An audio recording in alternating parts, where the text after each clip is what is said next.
Bienvenue. Devant moi se trouve un Realme 16 Pro et aujourd'hui je vais vous montrer comment réinitialiser complètement cet appareil via les paramètres.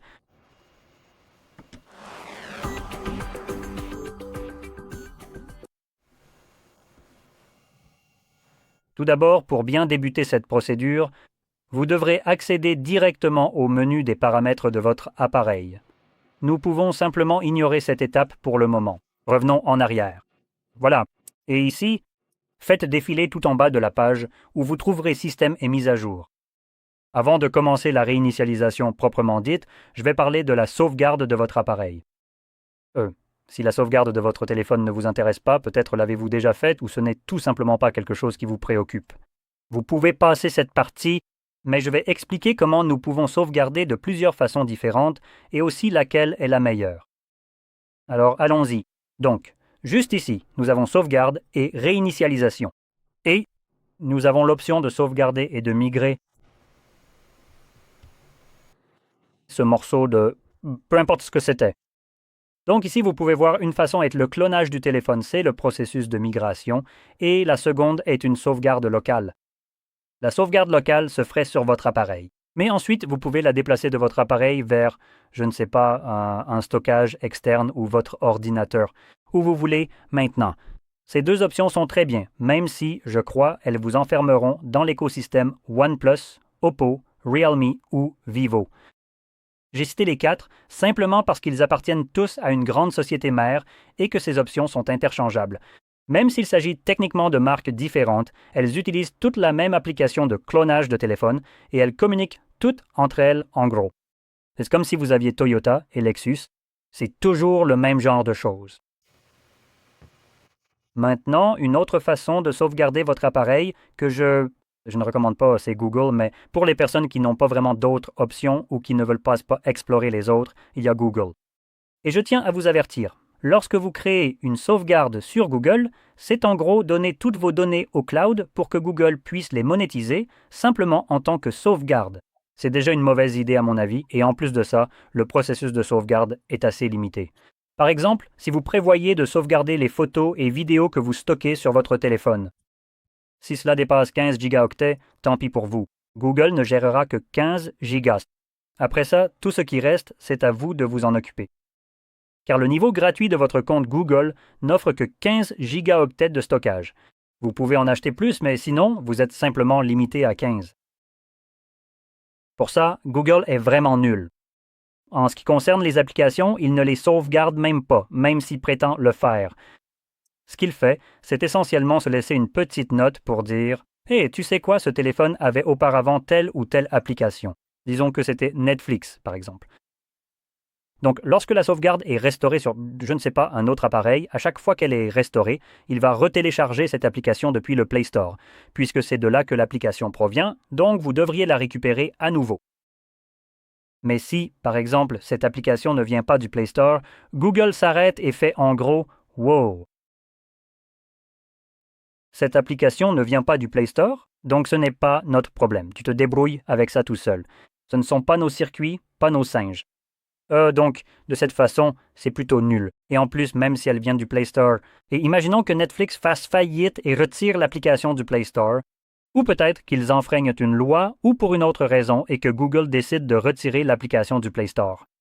Ouais, c'est cool que tu aies un résumé, mais le résumé n'a pas l'application à récupérer sur le Play Store, puisque l'application n'existe plus sur le Play Store. Un tel exemple aurait été parfait, par exemple, quand il s'agit d'Apple. Quand Tim Sweeney a décidé de changer les processus de paiement et qu'Apple a retiré leur application. Maintenant, les personnes qui avaient déjà installé l'Epic, Epic Launcher ou Epic Store, peu importe, sur leur téléphone pouvaient continuer à l'utiliser, mais les nouveaux utilisateurs ne pouvaient plus le télécharger. Donc si nous considérons cela comme un site Google, c'est bien d'avoir une sauvegarde de cette application, mais elle n'existe plus. Tu peux aller te faire voir, même si l'application fonctionne encore parfaitement.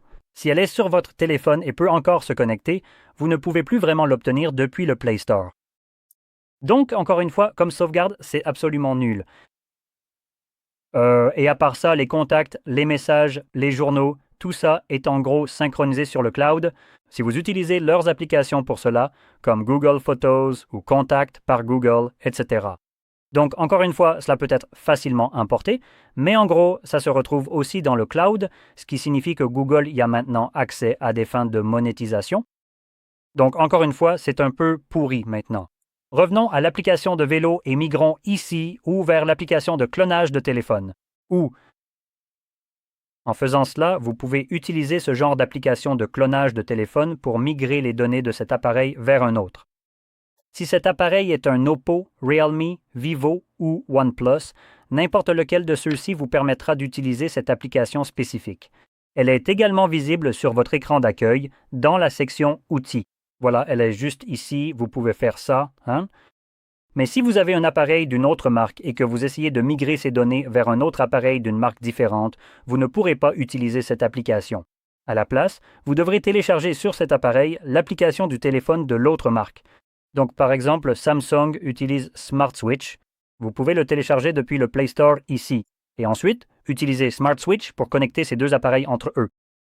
La raison à cela, c'est que lorsque des fabricants comme Samsung ou Oppo, Realme, Vivo créent ce genre d'application, ils cherchent à vous faciliter la vie pour que vous puissiez passer à leur appareil et gérer les transferts entre leurs propres appareils, mais pas pour utiliser cette application afin de quitter leur appareil.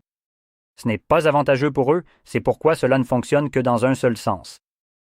Donc, chaque fabricant a généralement sa propre version de cette application. Comme je l'ai dit, Samsung utilise Smart Switch, Xiaomi utilise Mi Mover, Motorola utilise quelque chose comme Mi Move ou quelque chose de similaire, tandis que Oppo, Realme, Vivo et OnePlus utilisent Clone Phone. Huawei utilise Phone Clone, mais dans l'autre sens. Quoi qu'il en soit, vous pouvez utiliser n'importe laquelle de ces applications pour transférer vos données d'un appareil à un autre. Donc, ce sera la meilleure façon de procéder. Revenons au sujet, la réinitialisation. Allez dans les paramètres. Après sauvegarde, choisissez Réinitialiser le téléphone et effacer toutes les données. Maintenant, si vous avez une sorte de verrouillage d'écran, vous devrez le confirmer. J'ai effectivement un schéma ici, donc laissez-moi simplement le dessiner pour confirmer. Et il m'affiche un message rapide « Effacer définitivement toutes les données ». Maintenant, nous avons deux options, soit conserver le profil eSIM, soit le supprimer. C'est entièrement à vous de décider. Si vous réinitialisez cet appareil, mais que vous comptez toujours l'utiliser avec les mêmes numéros, il est probablement préférable de conserver le profil eSIM. Maintenant, pour les personnes qui réinitialisent cet appareil parce qu'elles en ont peut-être un nouveau, ou je ne sais pas, peut-être qu'il est cassé et que vous passez à un autre appareil, vous serez probablement intéressé par l'effacement de toutes les données, ce qui inclurait la suppression de votre eSIM. Cela va la supprimer du téléphone, mais il sera toujours possible d'ajouter cette eSIM sur d'autres appareils. Et un dernier message, effacez toutes les données. Toutes les données, y compris les informations de votre eSIM, seront définitivement effacées. Cette opération est irréversible, mais n'annulera aucun de vos forfaits mobiles.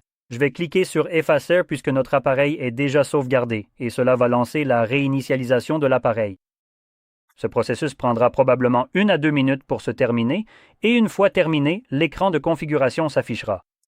Je reviendrai donc une fois que cela sera visible pour moi.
Et comme vous pouvez le voir, le processus est maintenant terminé et vous pouvez configurer votre appareil comme vous le souhaitez.